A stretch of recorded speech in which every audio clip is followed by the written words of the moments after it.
you know, it's a real moment. You know, you work so hard, and I keep saying that the work, man, it's so much work behind it, like. And sometimes I feel like, you know, the listeners take that for granted because they don't never see that.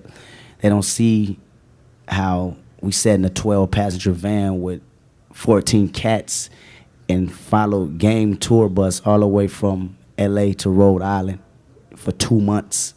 They don't understand that. They don't see that.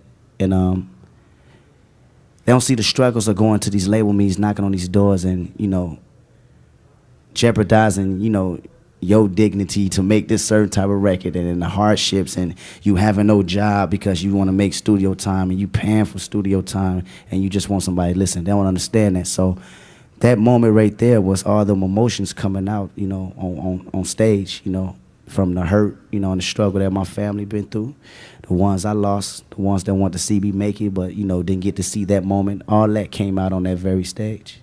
Finally, though, outside of music, man, even if you wasn't penning rhymes, if you wasn't just giving people your soul on the microphone, what would you be doing?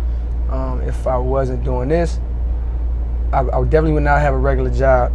That was never in the cards. I feel like if I never became a rapper or wanted to rap, I would really be one of those dudes that was like overseas playing ball, still trying to get in the league. Yeah. Like I would be chasing some type of hard dream, like some type of impossible dream. I would be one of those dudes. Like I was never the guy that was on his way to the league, but I definitely would have been like, it's this guy, Daryl Armstrong, he went to Fayetteville State. He played for the Magic back in the days. If you see his story and how he like he started playing ball like maybe in high school, got to college, walked onto the team, played in the CBA, played overseas, and years later finally got to the league. And became, you know, I would have been one of those dudes. I'd have still been fighting. Maybe it's my fault. Maybe I led you to believe it was easy when it wasn't. Maybe I made you think my highlights started at the free throw line and not in the gym. Maybe I made you think that every shot I took was a game winner. That my game was built on flash and not fire. Maybe it's my fault that you didn't see that failure gave me strength, that my pain was my motivation. Maybe I led you to believe that basketball was a God-given gift and not something I worked for every single day of my life. Maybe I destroyed the game. Or maybe you're just making excuses. Success, doing your homework and finding things that motivate you to keep you going. But you really got to do your homework. And when you do your homework, it increases your knowledge because you know. And homework, I don't mean homework as in like schoolwork necessarily. It just depends on what you want to be or what you're into.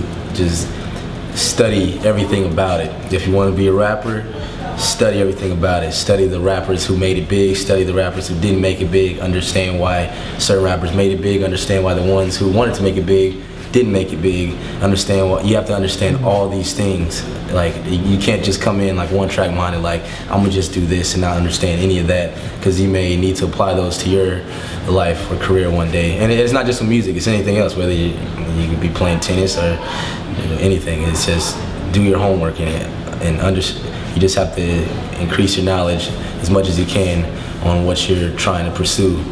And I think that's one of the steps to being successful. When you just know everything, you're like, okay, I know how that happened. I know exactly why this is happening. I know why this isn't happening.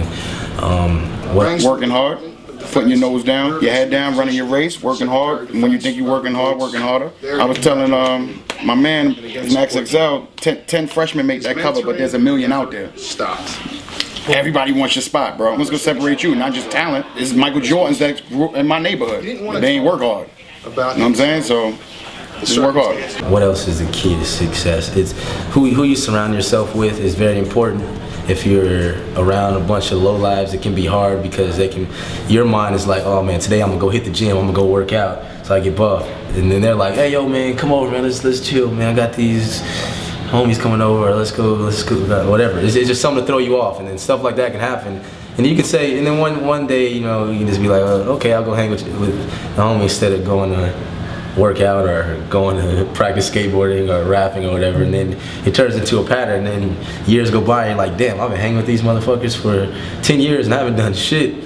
So you gotta surround yourself with positive people who are, positive people and people who are motivating, that make you want to not be lazy, you know? Because if you're around somebody lazy, they're not gonna tell you. They'll tell you like, man, I want to see you make it, but they're not actually gonna be like, yo, we're not hanging out today, go do your shit. They're not gonna say that. So you gotta just, or either isolate yourself, just be like, yo, I'm cutting out friends for a while, I'm gonna just do my own thing. That's kind of what I did, the route that I took when I was fresh out of high school. But yeah, those are a few of the key things that I believe can contribute to success. I feel like the key to success, man, is you just really have to stick to it. You know what I'm saying? Like a lot of people, they'll do something and they give up once it gets hard. You know, like, but I've been rejected for stuff like a whole bunch of times. You know, you just gotta really stay hungry and stay committed to it and stay hardworking. Like I feel like if you work hard enough for something, you'll get there little by little. You know, like I feel like the way I look at it is I always said I look at success not as like not as a dream, but as like a destination. You know what I'm saying? Like I know I'm gonna get there. I just gotta keep on working towards it. You know? Key to success, work ethic and vision, more work ethic. You only put limits on yourself. Nobody else do. You know, people can tell you what not to do all day, but you know how far you can go.